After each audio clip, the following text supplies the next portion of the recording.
Okay, so we're talking to Newt Engle, and tell us about what you're doing here at JOs and kind of how you volunteer for USA Shooting. Well, this year at USA Shooting, I'm doing the Chief Range Officer responsibilities on the upper range. And it's just a matter of making sure all the competitors get in on time and that the assistant range officers are there, and then when the match starts to make sure all the competitors are in compliance with the rules that are in effect. Okay. And how long have you been volunteering? Since Jesus was a young man. Or since I first came to the OTC in 1999 with my daughter. And I just came as my daughter's daddy.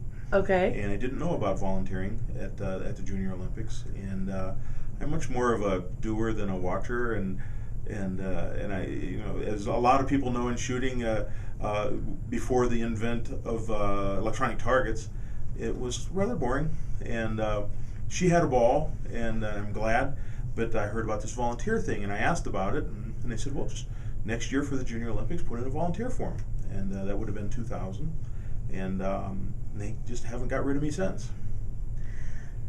So why do you do it? Well, there's a couple reasons. This is actually one of my favorite events. I get to do volunteering for USA Shooting and other governing bodies, but this one, we're here for 2 weeks. They've been trying to get me to come out for pistol, and I would like to do that mostly because I don't know anything about pistol and I'm learning. But I come out for the men's and women's rifles events because I get a chance to see the kids and the parents, the best of the nation, and to learn every year over the past 13 years. Every year when I leave, I've learned so much, from the kids and from the parents and the other coaches, and that's probably the biggest reason. The other reason is I'm an NCAA coach. I coach the University of Akron in Akron, Ohio. And that gives me a chance to recruit and to look at who's coming. I can look at the students that are freshmen in high school and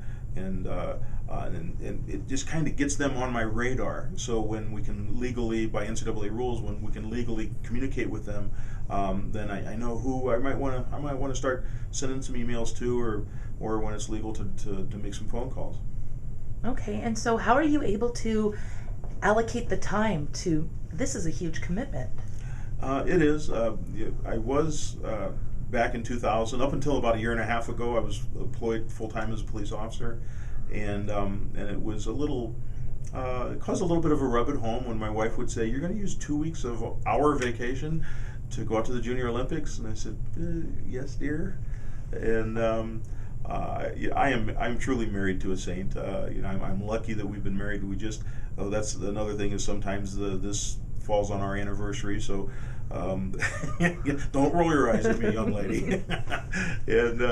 But like I say, I'm married to a saint. I'm married to my best friend. We've been married for 34 years, and we do that it's a give and take, as all relationships, to where she lets me take these 2 weeks, and we take other time to have family time with my wife and my 2 daughters. Now I have 2 granddaughters, and so it's a give and take, and it's a balancing act. But it's a little easier now that I've retired from the police department. I have some more time to do, like I say, more volunteer work and more time with the family.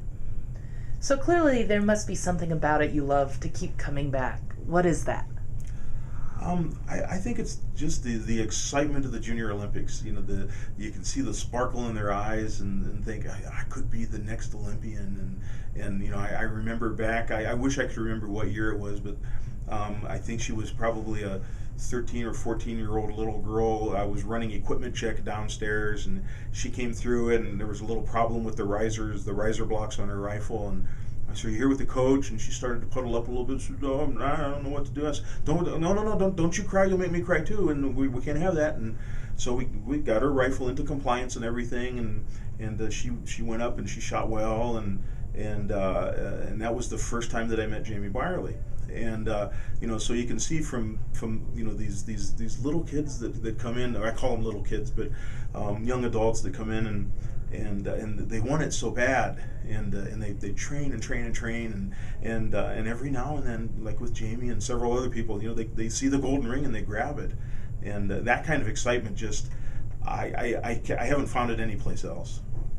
Fantastic. Thank you so much for everything you do, and thank you for talking to us. It's totally my pleasure.